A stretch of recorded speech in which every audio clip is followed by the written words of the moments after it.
There's too many people that are asking the same question over and over and over, which means that people have these questions, no one's answering it, and MDs right now are usually waiting 2 and 3 hours in the waiting room, spending 2 or 3 minutes with your doctor. They're obviously not covering it.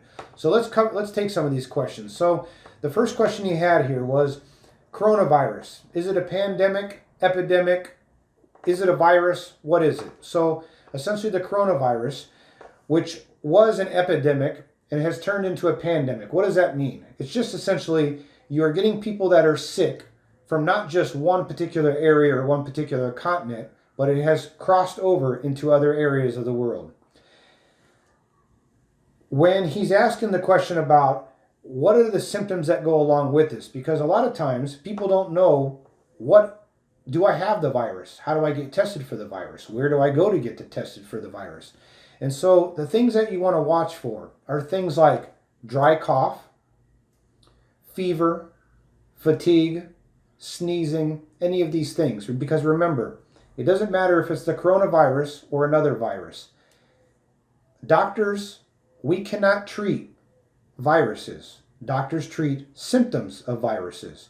If you have a bacterial infection, we can then give you antibiotics, give you herbs, vitamins, different immune supplements, and that will help get rid of bacteria. But when you have a virus, we cannot treat viruses because viruses replicate and change in the body every single day.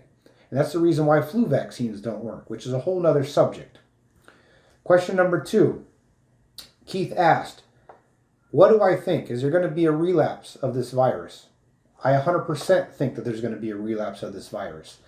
Maybe not necessarily that the virus goes away and the virus comes back, but when I say I think there's going to be a relapse of the virus, what I'm saying is that I think not just America, but Europe and China and everywhere else in the world, they're going to quarantine everybody for a couple of weeks, not let anybody go to work, tell everyone to keep their 6 feet distance, and then before the virus actually is down in size where it's not spreading enough, people are going to start going back to work, start going back on the streets, start exercising, and the spread is going to continue again. So yes, Keith, I think that there's going to be a second dose of this or a spread of this for the second time. Question number 3. He asked specifically, what things can I do or give to my family to help me not just prevent the coronavirus, but bacterial infections, viral infections, and things in general? So, and he asked specifically regarding, is there certain immune vitamins, herbs, things like this that I should take? There's different products like Superimmune 1, Superimmune 2, Superimmune 3 that we have, and there's a bunch of different herbs in general, vitamins in general, that will increase your immune system. You've probably heard of some of them: vitamin C, zinc, selenium, alpha lipoic acid, glutathione. These are things that you can find not just with us, with Dr. Joe Brown in our office, but we can send this stuff to you.